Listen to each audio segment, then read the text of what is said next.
if you are already best at what you do, you will always hit rock bottom again, and you have to pick up yourself again. And it's just like that, you know.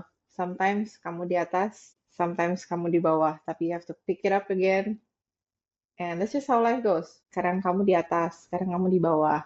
Jadi kamu harus belajar, ya itu, harus. Yeah, I learned that in the hard way. Kadang menang turnamen banyak, aku jadi nomor 2, jadi nomor 3.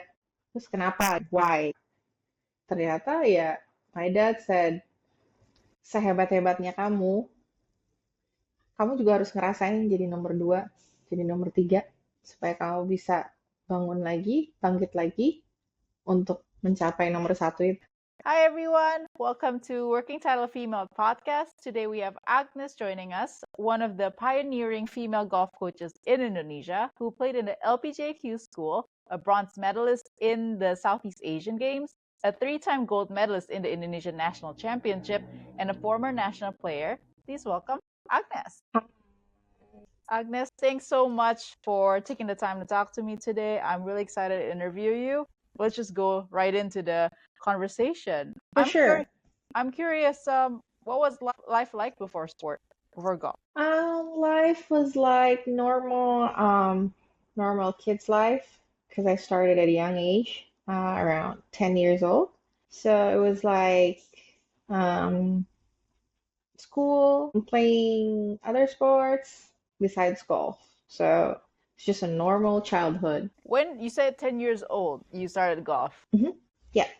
I also heard that you were one of the first Indonesian junior players to play in St. Andrews in one of your other interviews. Yeah, that's correct. I started playing golf at 10, and then worked my way through a year and a half after I started playing golf. I started to play tournaments, and my dad was a big part of my life in my golf life. So he decided to try out tournaments outside Indonesia. So he browsed through the internet and found tournament, St. Andrews. So I was like, let's try playing there. I was like, okay, am I ready? Just play and have fun. That's just what he said. Play your game. So yeah, we decided to go to St. Andrews. And when we decided to go there, it was apparently also the Open Championship, where I saw Tiger Woods for the first time in my life and other great players there. So yeah, and then I was the youngest. Correct. And then I was also asked to bring the tournament flag, because I was the youngest. And after the tournament was done, it turns out I won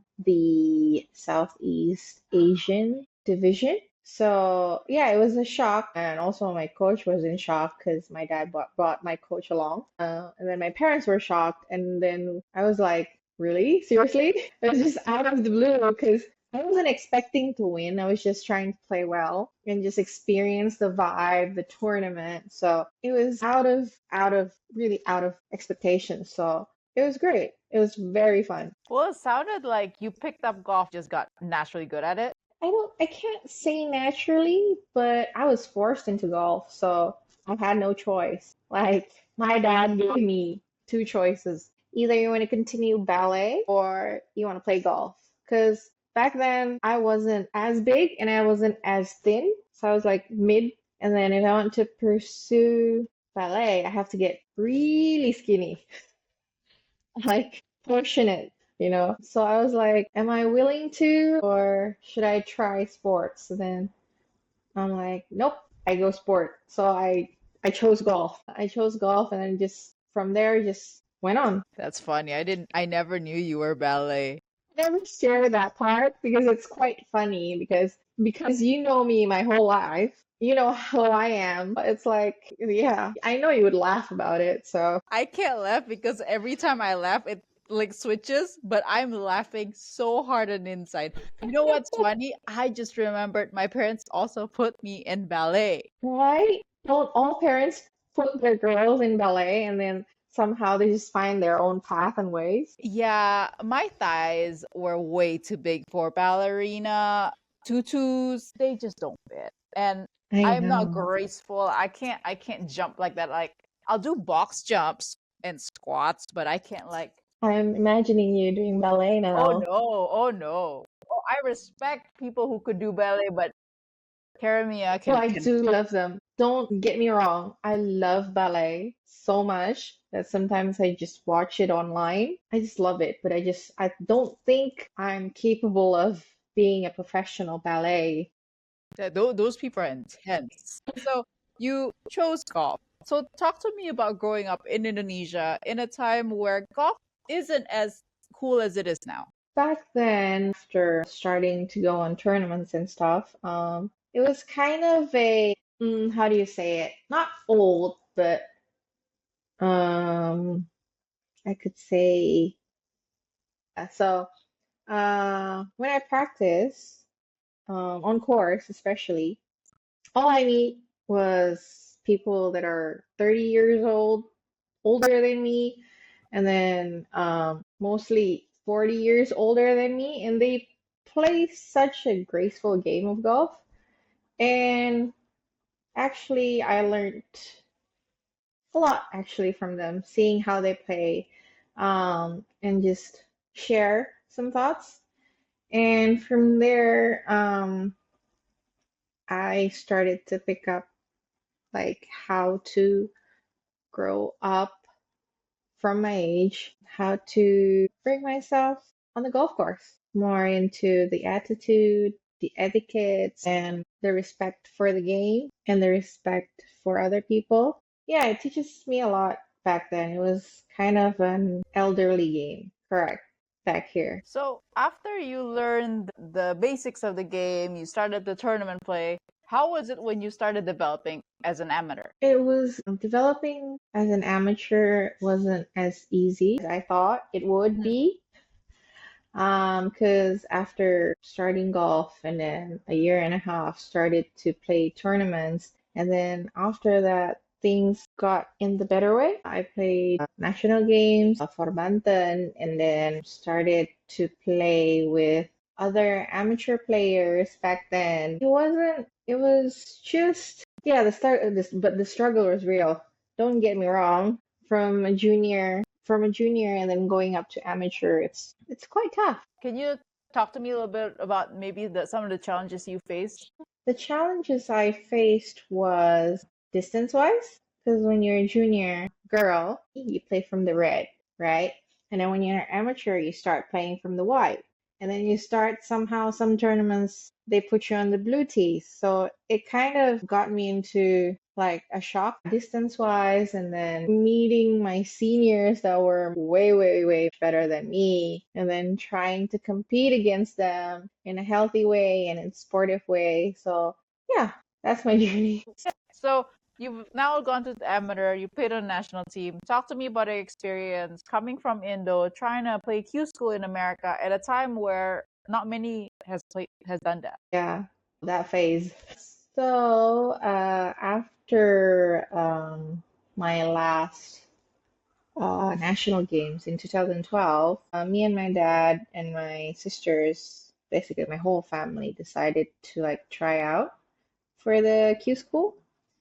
But I had to like struggle with belum lulus kuliah, and then I didn't go to college in the US. I didn't go that route back then. It's just the information about it. I had the minimum information about how to get that scholarship. I tried it out, but it didn't work. Not because I can't go to that college, but because it's Division 1.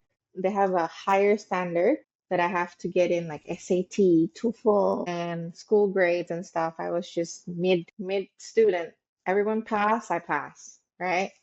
And so didn't get through, so I decided to go to college here in Indonesia. But my parents decided to send me to the US again, started training again, and tried to play in the LPGAQ school. I was struggling a lot because I was away from my family. And then I was struggling also to like change my lifestyle because I had to be on a certain schedule and I had to be in a certain place. I had to go through fitness, physical, mental, and how can I say it? Everything basically for to be prepared to go on this Q School LPGA.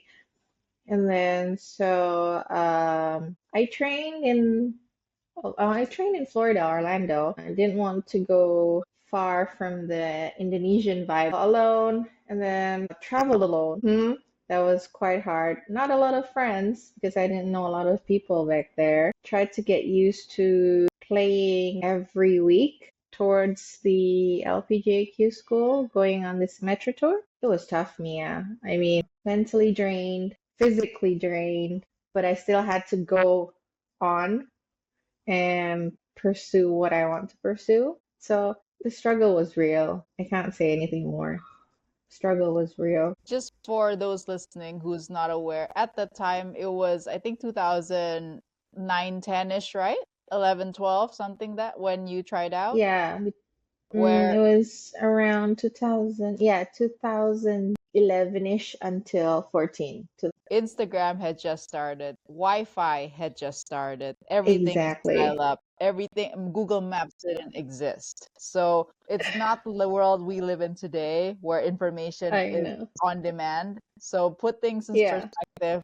And at this time, I didn't even know Agnes was in the US, and I'm already in the US finishing up school. So there was no communication. Facebook was new. Instagram just popped out. YouTube is in year yeah. 3. So hmm Correct. all this from a from someone who traveled 13,000 miles away from a country to pursue her dream in golf. That context should be put out there because it is tough. And you have to pay for minutes, right? For international call. It's not like WhatsApp where you can just pick up and call anytime. Am I right? Exactly. So I You have have to to like pay schedule for when I want to T-Mobile. call my mom Yes, or my dad. you have to pay for the minutes. Exactly. Correct. I Yeah. know. Yeah, I can't say no to that. That's rough. And yeah, that must be very challenging coming all the way from Indonesia in a time where golf wasn't even on the radar in the realm of golf at the time. So True. wow. So okay, once you went through the phase, talk to me about the experience being one of the first Indonesian being in Q school and then coming back in Indo. The first, yeah, yeah, I didn't know before me if there was any more ladies golfer from Indonesia trying out for LPGA, but the experience was amazing. Had a lot of fun, amazing time because I get the chance to great players. On the first stage, you don't see a lot of those great players, but I went to the Q School first stage twice. So I tried out twice. And then I got into the second stage, and boy, it was tough on the second stage because the first stage, those good players, they get an exemption if you don't get through stage three or get the card, LPG card, you get an exemption to go to the Q school for second stage, so you don't have to go through the first stage again. But for me, I had to go through the first, second, and third as the rule goes. So second stage was more tough and more intense because I meet those great players. Um, yeah, it was tough and I was struggling not with my technique, my swing, but it was just more mentally. Um, because it was like me against top players. So it was like I'm trying to get my game to their level, but I think I was struggling mentally back then. If you want to be at that stage, you really, really, really have to work your butt off physically, mentally, financially. Yeah. It was real. And yeah, those are my struggles. Playing in the Q School LPGA really opened my eyes and have another perspective of the golf world. It's different. I mean, the mentality and the vibe and the people you go against to, like, I think I learned their lifestyle and I tried to train professionally like them. like upgrade the way I train physically, mentally. And then somehow I decided to turn professional in the US because my coach told me, are you gonna stay an amateur your whole life? Why don't you try turning professional and see how it goes? Because when you're an amateur going on Q school, and then if you go through Q school, the last stage, you don't get money, right? You don't get the prize money. Back then, you can't receive any money. You know that, right? Nowadays, they have a certain amount that you can receive as an amateur, which is amazing now. Back then, no, none. If you receive it, it's like, wow, your visa's gonna be taken off. So I have to really, really, really keep it basic, basic, basic. So yeah. So I got a thought about it, and then my coach said, why don't you sleep on it? So I'm like, okay, I talked to my parents, I talked with my sister, I talked to my other coach, and then yeah, decided to turn pro and see how it goes. And then turns out in the semester tour, leading to LPGA school, I got prize money because I was in the top 30. So it was fun. After deciding to turn pro, it was fun. So after Isometra, you decided to come back to Jakarta, is that right? Correct. After twice trying Q School LPGA and Symmetra Tour. How was that transition? Transitioning, coming back home, I have to have a thought of staying where my routines are, but just changing the weather, the how do you say, like more close to family and lebih dimanja, because back Taken in the care US, you do, yeah, taken care of, playing using caddies, and then which is something that my dad made me be used to not using a caddy. So that's not really a big problem when I transition back home. And then I had to finish my studies. I did finish my studies in 2016, 2015. So yeah, I got my degree in sports science. And then started my journey being a coach. How did you know that you wanted to stick it out with golf? I do remember that I had no choice and I was literally forced to play golf by my dad. But after playing tournaments and other tournaments outside Indonesia, I started to love the game of golf. That never changed until now or when I got back from the US. It never changed. I just love teaching. It turns out I have a passion in teaching golf. So, especially with kids, because I'm good with kids. One of my lecturers um, made me realize that I do have a passion in teaching. So that's a good thing. Yeah. Full context, Agnes and I pretty much grew up in golf together. She is one of the very few people my parents would let me hang out after golf. It was a very strict schedule, and actually, it's equally on her side. So we kind of grew up together. Our parents know Yeah, each other pretty much pretty family. well. Yeah. Yeah. So that's a wonderful thing about golf, and I'll be grateful for it forever. So when you transition into coach, let's talk about transition into also as a hmm player and motherhood. So yeah, tell me a little bit about you're now back in Indonesia, one of the most experienced players in the nation, hmm and you turned into a coach, and then you became a mother. Tell me a little bit about that. Transitioning back home here, being a coach, like teach my students what I learned back in the US. So I am totally about sharing knowledge and then sharing what I've learned, how I went through things back in the US, and then decided to get married and became a mother of three. It was amazing. And I have three beautiful kids, two boys and one girl. So I can't say anything else besides being a mother is an amazing experience for me. Did you always knew you wanted to be a mother? How did you know, or is that something you already knew? I know I'm good with kids, so I don't think I will struggle being a mother and multitasking being a coach, but struggling to balance between being a mother to my kids, being a wife to my husband. It's quite intense, but I try make it work. It's not easy, but it's fun and won't change anything in the world for this experience being a mother and struggling between coaching and being at home, housewife, and a mom of three. It's a real struggle, but I love it. Do you have any tips for those who that might be helpful for those maybe in a similar position to you? Being a mother, being a coach, being a wife, role model to your students. Just give me three Um, if you can. I know three you could. oh my gosh. Tips. Tips. Okay.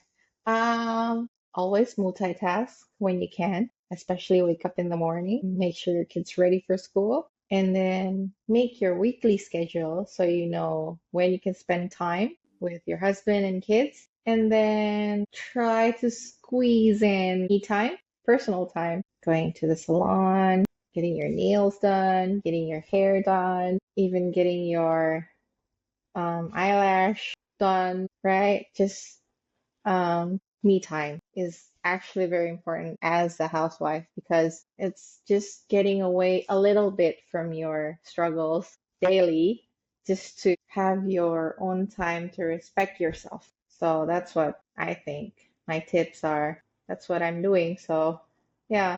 Thank you for those tips. I'm putting it in my head too for my future family. I'm not a coach, but I can relate to the multitasking. Okay. So I also want to ask you about being one of the first female professional in a hijab. So I would love to hear about your story, your experience about that side of being a professional golfer. Being a professional golfer in hijab, how do you say it? It's a bit here and there. There's a lot of hijab golfers out there that play golf. I am one of the person hijabis in the hijab golfer community. I'm the only professional golfer that's wearing hijab right now, as of now. And my hijab is actually my identity and doesn't like, how do you say it? It won't stop me from reaching what I want, my dreams, coaching, and then it actually doesn't prevent me from doing what I want. But being a hijabi golfer also inspires other hijabi that are not playing golf that they can actually play golf. And in fashion, there's a lot of rules about being a hijab woman playing sports. And nowadays, with the fashion industry getting more, how do you say it? How do you Uh, say it as a fashion? Inclusive. Exactly. Inclusive. Okay. It's more open now to hijabi golfers, which I am very happy because I can get access to hijabs, sport hijabs, and then we can wear skirts with leggings. So it doesn't actually prevent me from fashion. Like I can style myself the way I want to, and that's my identity. So people know me. But it's just that in coaching, people don't know me as a coach yet. But since Monica is around, Monica Woman is a, how do you say it, a community where professional golfers, ladies professional golfers in Indonesia, now they are aware that I'm a hijabi coach. So sometimes when guys or bapak-bapak mau kayak minta lesson gitu, I have to ask them, are you okay with a girl hijabi coach? Which is amazingly, they're now open. They are okay with a lady professional golfer that's wearing hijab. So it's going in a positive way with hijab. That's actually really inspirational, knowing that you broke a barrier where there was once when maybe most other male golfers wouldn't be open to being taught by a female hijab professional player. Exactly, yes. So another thing that we touched on was also being a plus size female golfer in Oh, the Southeast Asian region. Can you talk to me a yes, little bit yes, about yes. that experience? Yeah, so ever since you know me, I can say plus size. It's I kind of struggle with finding golf clothes, especially skirts. Iya, kalau rok itu susah banget dicari untuk yang plus size. Jadi caranya sekarang aku adalah cari di TikTok atau browsernya tuh plus size skirt or skort. Ada tuh buat tenis, buat golf tapi nggak ada ya. Lebih ke tenis, terus lifestyle, ya kan? Iya, nah terus eh tapi sininya ya udah, tapi karena fashion jadi aku pakai aja dan kebanyakan responnya ih lucu roknya gitu kan. Untuk other plus size hijabis atau cewek, nah terus ketemulah Karamia kan. Aku ingat ada Karamia ya kan. Nah, This is a plug-in, guys. Shameless. ketemu Karamia terus kayak aku baru ingat, oh ya dia kan punya teori ya, kenapa nggak dia coba. I can see kan kita punya curvy terus hipsnya agak gede gitu kan. Just bigger for me, Jadi bigger thighs. jadi agak susah kan. Kalau di US, kita balik di US itu banyak banget variety yang kita bisa beli dan kita tuh nggak susah nyarinya. Tapi kalau di sini belum aku launching juga, belum aku pakai, masih ada di lemari. You I didn't will try. use I it. was hoping you would try. No, I am going to. I'm just finding the right time. Yeah, yeah, it would say like sleeves, like Iya, removable sleeves. itu.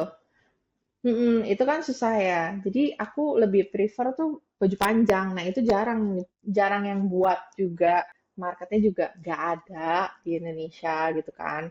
Nah, untuk plus size. Look, this was not planned. I didn't ask her to do this.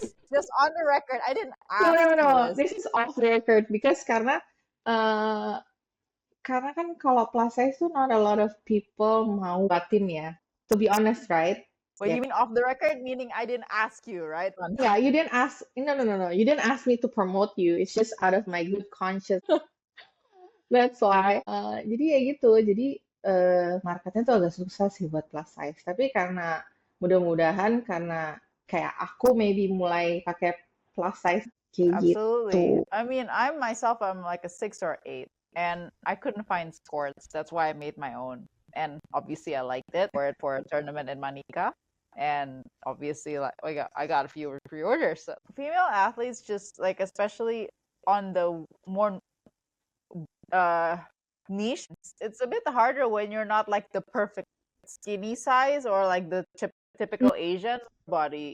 Plus size is not as easy to get in this region. Yeah. Mhm. So yeah, and it also kind of makes you, for me, it also brought a lot of insecurities. Like, why can't I find my size in a regular Of store? course, of course. Yeah, I feel what you feel. That's why I know how hard it is to find stuff for us, especially with golf can. Yeah. Yes, it's a niche market, and an even nicher body type. Mhm. Karena With di sini used to more of just kayak. since we're talking about you as a coach and your passion in Mhm. teaching younger players, what would you tell parents of little girls interested in sports, especially when it's a sport like golf that is relatively expensive? Aduh, hard question, but I'll try to answer it. Oke, kalau aku, if parents mau anaknya main golf, anak kecil, start them from a young age. I know not a lot of, bukan coaches ya, I'm not referring to anyone, tapi maksudnya not a lot of coaches yang mau teach yang 4-year-olds, uh, 4 to 5 year olds jarang. It's just what I see ya, yang aku lihat maunya yang umur 7 tahun ke atas. Start them young, of course. Tapi as you know, golf is nggak murah. It's considered expensive. Tapi if you see in the future, kalau mau jadi atlet bisa. If you just want to be a regular golfer, it's good.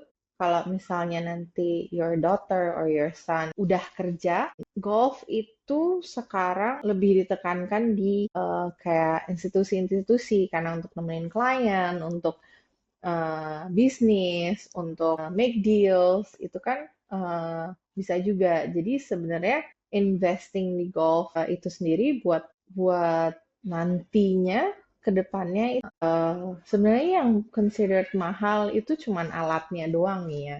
Ya kan? Kalau untuk training tempat training facility itu masih oke lah. Kalau emang beneran mau serius di golf juga untuk jadi atlet juga bisa. Tapi itu it's a long term investment, gitu kan. Nah, panjang juga journey-nya. Jadi ya komitmennya juga harus ada ya, yang jelas. If you want to start, aku cuman saranin kayak jangan don't force them, make them love golf, tapi datang dari diri dia sendiri. Dipaksa sedikit boleh untuk kayak latihan, oke. Untuk ngisi waktu di weekend, oke.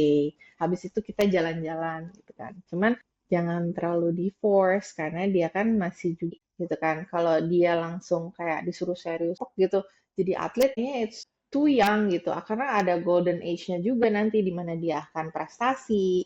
Nah, itu kan untuk dari your kids at a young age sampai jadi atlet terus berprestasi terus jadi misalnya say itu yang harus mereka laluin. Nah, kalau stage itu ada di yang lompatin itu kayak somehow eh bukan kasihan anaknya ya, nantinya juga mereka akan harus balik lagi, terus ikutin stage-nya lagi gitu. Jadi, em, jenuh itu kan yang dihindarin ya, Mia, kalau misalnya masih muda, terus masih muda gitu. Karena I struggle with it too, right? Can't say no Burnout. to that, karena kamu juga experience itu kan, gitu kan. 10 Ada years. jenuhnya. Nah, exactly. Nah, itu iya. Jadi saran aku ya boleh start at a young age gitu. Just let them be them, let them love the game of golf. Karena when they love it, when they love the game of golf, itu beda. When they love it, kayak kita as parents, misalnya nyuruh mereka latihan juga itu bukan merasa dipaksa gitu loh Mia. It comes from themselves. Jadi, That's great advice. In a time where a lot of what I've seen is kids became part of the parents' ambition instead of the kids' own ambition, it's really important to keep in check, right? Make sure they have a childhood. Make sure they have fun. Make sure they go through their own processes so they love golf for their own reasons, not because they're parents, which kind of happened to you, yeah, right? I can say that it's kind of a sensitive topic as well. Oh, Because, sure. of course, ya, karena we can say this karena kita udah went through it ya. Yeah. Jadi kita share, kita benar-benar actually a lot of sacrifice. Tapi maksudnya, ya itu tadi semua harus datang dari diri sendiri. Kalau nggak datang dari diri sendiri, ya end up-nya paling you stop golf, ya kan? Yeah.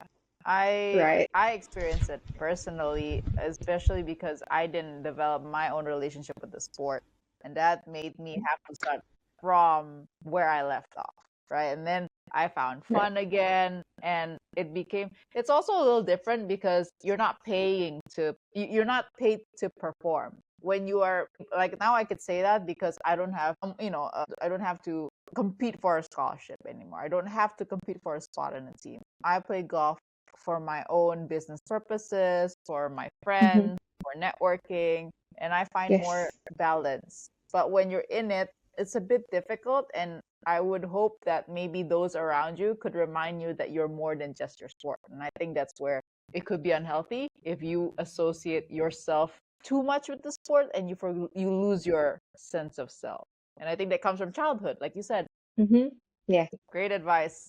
Iya, lebih ke kita sebenarnya lebih sharing. You and I, kamu, terus our other friends pasti experience the same thing dan pasti akan share the same thing juga dan pasti Four of the people I already interviewed say the same exact thing, just different ways. It's the yeah, same. can't say It no to that. Yeah, because I everyone needs to figure out their level of healthy relationship with the sport, right? You can't be defined by one thing. We're humans. We grow every day. So to say that you're just one thing, I don't know how healthy that is in the long run, especially if it's not even your identity. Like let's say like a parent or a coach forced it upon you.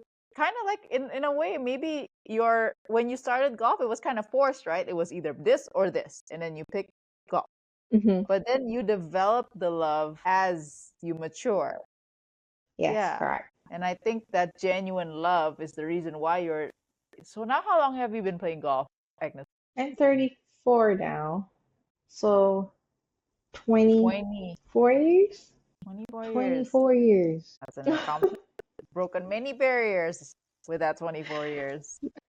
Yeah. So, I mean, these are great. Thanks for all that. Okay, so I have five last questions and a guest question for you. And these last five Okay. questions, it's a one word or one sentence answer. So, first question Uh-huh. is, Okay. what is the best advice you've ever received? Be humble and stay true to yourself. What is the worst advice you've ever received? Wow, worst advice. I said Hard question. I Hard, Mia. sent you these questions ahead of time. I know. Worst advice. Try to hit it long. What is a lesson you learned the hard way? That if you are already best at what you do, you will always hit rock bottom again, and you have to pick up yourself again. And it's just like that, you know, sometimes kamu di atas, sometimes kamu di bawah, tapi you have to pick it up again. And that's just how life goes. Sekarang kamu di atas, sekarang kamu di bawah. Jadi kamu harus belajar, ya itu, harus. Yeah, I learned that in the hard way. Kadang menang turnamen banyak, aku jadi nomor 2, jadi nomor 3. Terus kenapa? Why? Ternyata ya, my dad said, sehebat-hebatnya kamu juga harus ngerasain jadi nomor 2, jadi nomor 3, supaya kamu bisa bangun lagi, bangkit lagi untuk mencapai nomor 1 itu. Beautiful advice. Always. Oh, Always. What is a message you want to leave behind? wah, sah. Mohon maaf Bu, saya sudah kasih dari Udah, tapi kayak aku baca terus kayak, oh enggak. my God, gitu. Apa ya, Mia? Next question. Are you sure you don't want to answer that one? Okay. Well, I'll circle back to it. What is your hope for female athletes both in Indonesia and globally? Be more successful.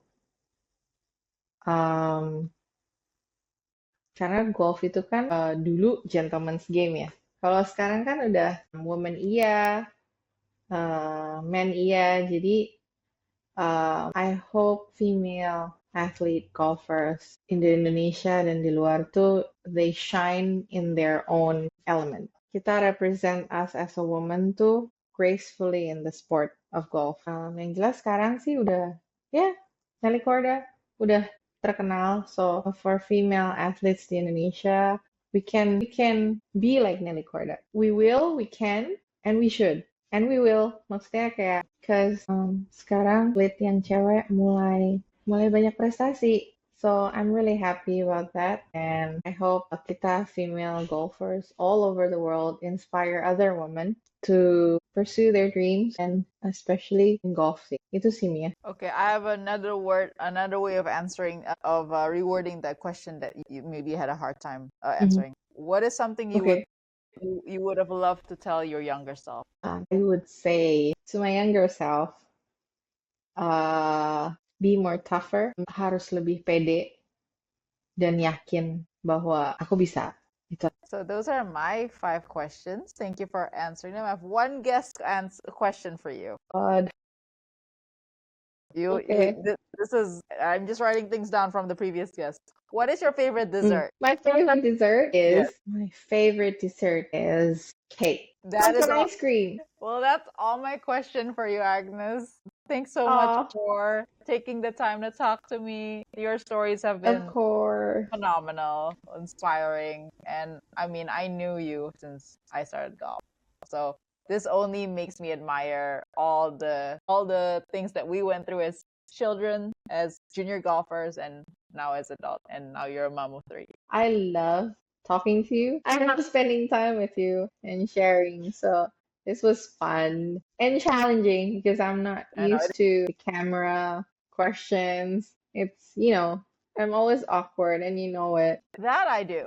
But that's also why I wanted to interview you. You have a story that I think a lot of people should hear and a perspective not many people know.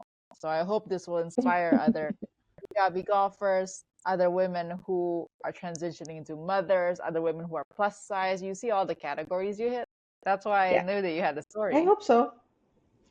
I know so. Agnes, thank you so much for your time. I will see you in a I know. Thank you for inviting me. It was lovely. I hope to see you soon. Thanks everyone for watching. Bye. Thank you.